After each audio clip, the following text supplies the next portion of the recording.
बिस्मिल्लाहिर्रहमानिर्रहीम। स्टूडेंट्स, आज हमारा सब्जेक्ट है अकाउंटिंग और क्लास है आईकॉम पार्ट 2। आज हम देखेंगे कि आईकॉम पार्ट 2 में जो प्रीवियस पेपर आया था 2019 में, उसका क्वेश्चन नंबर 1 जो था एमसीक्यूज़ पर जो मुश्तमिल था वो क्या था और उसमें क्या क्या क्वेश्चंस आए थे। तो आज हम डिस्कस करते हैं पास्ट पेपर 2019 और ये बोर्ड है लाहौर बोर्ड। तो देखते हैं इसके कौन कौन से क्वेश्चंस आए थे। इसमें पहला क्वेश्चन जो था एमसीक्यूज़ में, the methods to determine profit और loss in single entry system are. Single entry system में नफ़ा या नुकसान मालूम करने के कितने तरीके हैं? 2, 5, 4 या 3। तो इसमें बेसिकली हमारे पास जो है वो 2 तरीके हैं, एक नेटवर्थ मेथड कहलाता है और एक कन्वर्जन मेथड कहलाता है। तो इस तरह सिंगल एंट्री सिस्टम में प्रॉफिट एंड लॉस मालूम करने के 2 तरीके होते हैं। नेक्स्ट क्वेश्चन है, ट्रेडमार्क इज। ट्रेडमार्क क्या है? एक्सपेंस है, लायबिलिटी, टेंजिबल एसेट या इनटेंजिबल एसेट? तो ट्रेडमार्क बुनियादी तौर पे इनटेंजिबल एसेट है, ऐसा एसेट जिसको न छुआ जा सकता है, न देखा जा सकता है, सिर्फ महसूस किया जा सकता है।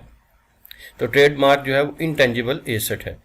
क्वेश्चन नंबर 3 है, the value of asset at the end of working life is called.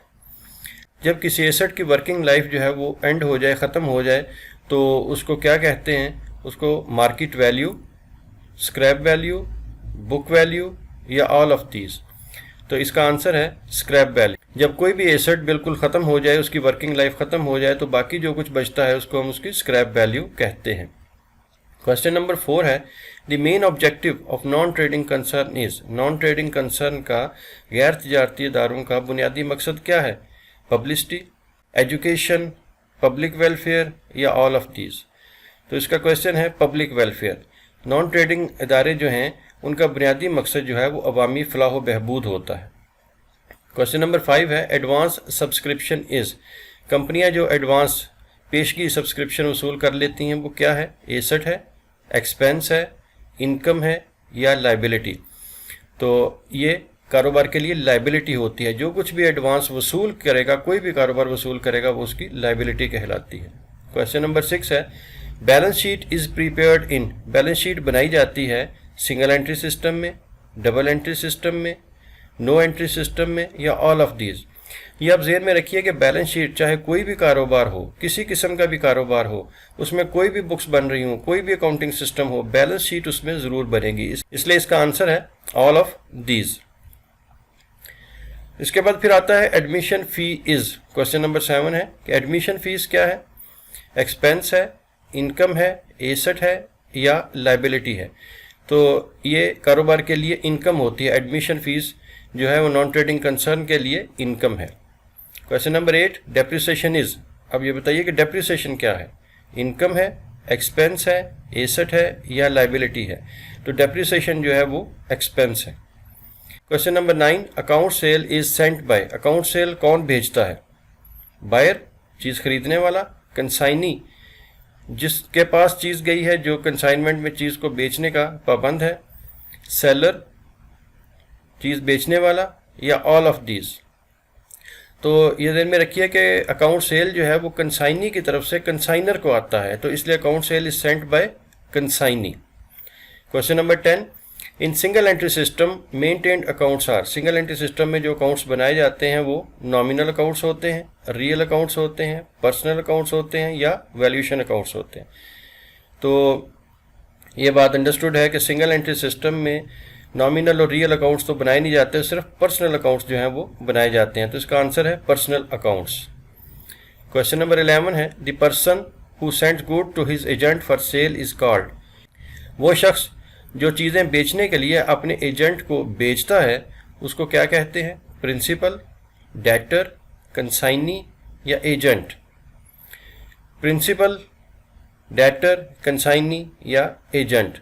तो इसमें इसका आंसर है प्रिंसिपल। वो शख्स जो कारोबार में, जो कंसाइनमेंट में बेचने के लिए चीज़ें अपने एजेंट को भेजता है, उसको प्रिंसिपल कहा जाता है।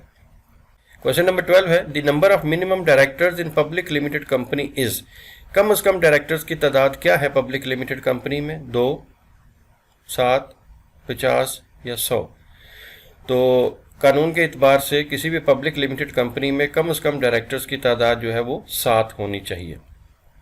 क्वेश्चन नंबर 13 है in banking business maximum number of partners are. अगर आप बैंकिंग बिजनेस कायम कर रहे हैं, बैंक कायम कर रहे हैं, तो उसमें ज़्यादा से ज़्यादा कितने पार्टनर्स हो सकते हैं? 2, 10, 20 या 50। तो बैंकिंग बिजनेस में ज़्यादा से ज़्यादा तादाद जो है वो पार्टनर्स की वो 10 है। Question number 14 the official signature of company is called. Shares, debentures, prospectus या कॉमन सील। तो इसका आंसर है डी, कॉमन सील यानी मुश्तरका मोहर। Question number 15 del credere commission is received by. Del credere commission कौन वसूल करता है? क्रेडिटर, बायर, कंज्यूमर या एजेंट। तो डेल क्रेडियर कमीशन इसलिए दी जाती है ताकि इसमें बैड डेट्स को रोका जा सके, और ये एक इजाफी कमीशन होती है जो कि हम एजेंट को देते हैं ताकि वो चीज़ें जो है वो उधार भी इस तरह बेचे कि उनकी रकम की वसूली जो है वो मुमकिन हो सके और बैड डेट्स को रोका जा सके।